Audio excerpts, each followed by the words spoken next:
Lalakad tayo ngayon, punta tayo ng Dungalo. Palitan natin ang gulong ng harap nitong Sigma. Pudpud na kasi to eh. Tapos nagbibitak-bitak na rin. Tapos umuulan-ulan pa ngayon, mahirap na. Kaya palitan na natin yung gulong natin sa harap. Yung likod nito makapal pa eh. Dito tayo sa BGC. Galing tayong trabaho, didiretso na tayo doon para magpakabit ng gulong. Nakaraan kasi punta ko doon sarado, kaya di tayo nagpagpakabit. Maaga pa kasi tayo pumunta doon eh, pag out ng trabaho. Ngayon sigurado bukas na yan kasi alas 2 na ngayon eh. Papalit natin dito ang gulong base tire. Kasi subok na natin yung base tire doon sa natin eh, CF Moto. Makapit talaga siya, maganda. Kaya yun na ikakabit din natin dito sa harap ng Sigma. Mag-EDSA tayo.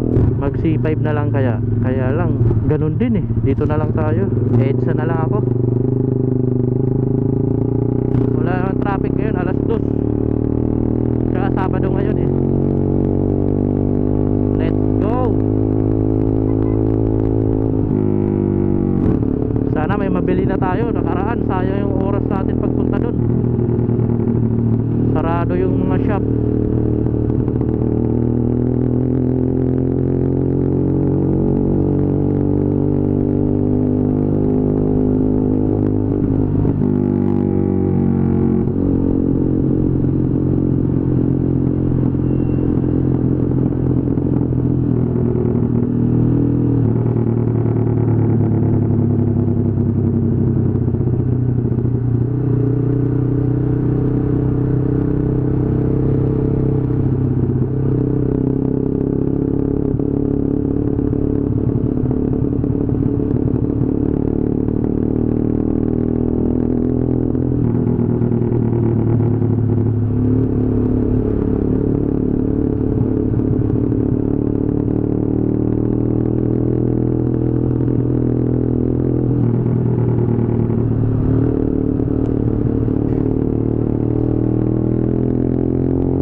Init, nakakaantok.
Traffic pala boy. Kala ko walang traffic ganito oras. Kuya, itabi mo ako na. What?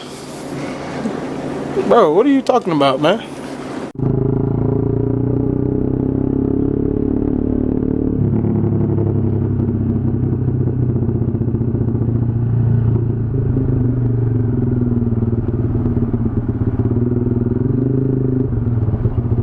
Walang ya. Sabi mo walang traffic.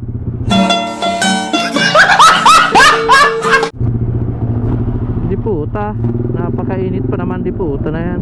Sabado ngayon, traffic pa rin. Paano masabi?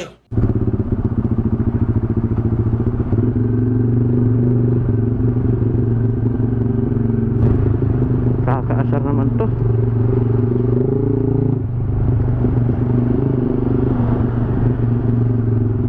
Traffic na traffic boy.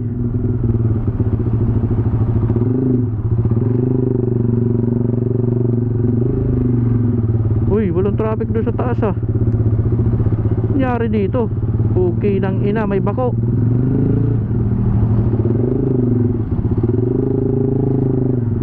Ah, meron.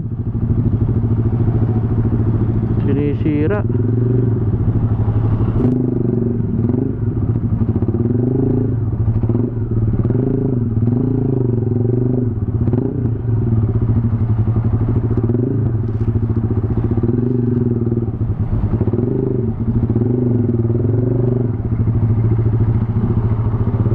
Nangyari dyan boy. Huh.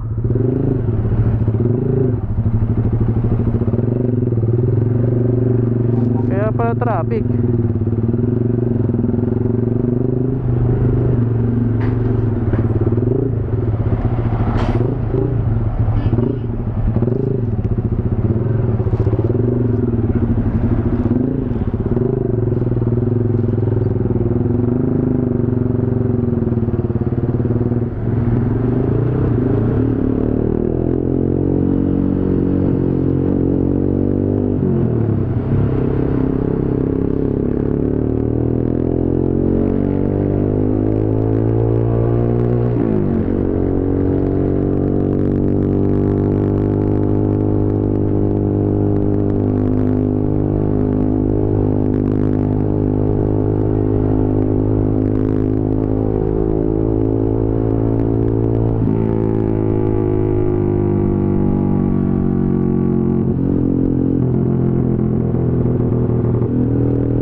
malapit na tayo sa pagbibila natin ng gulong.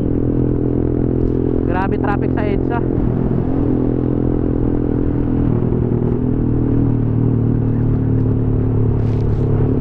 Ginagawa yung kalsada dun sa bandang Malibay, Lods.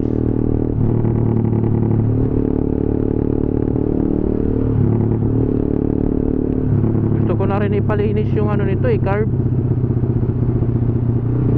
Medyo ano na palyado.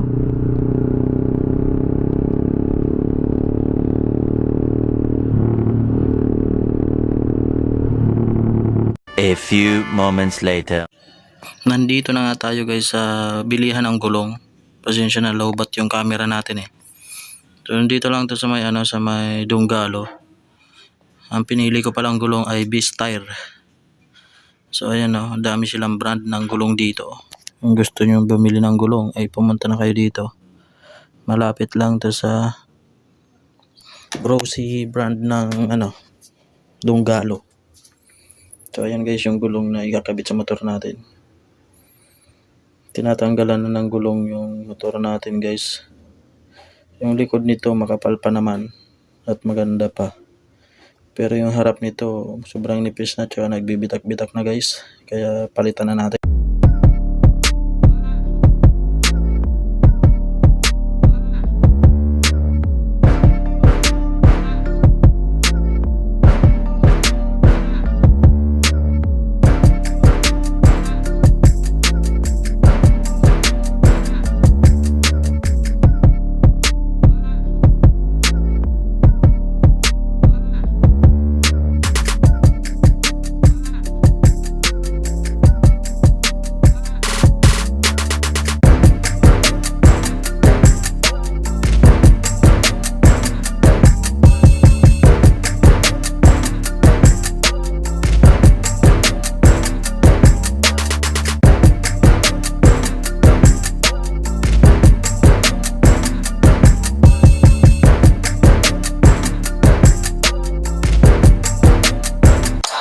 Natapos na nga tayo magpakabit ng gulong. Nandito na tayo sa bahay. So ayan ang itsura ng gulong na pinakabit natin. Para siyang Diablo Rosso yung spike nya. So ang brand pala niyan is Beast Tire Warrior. Napakaganda guys, solid.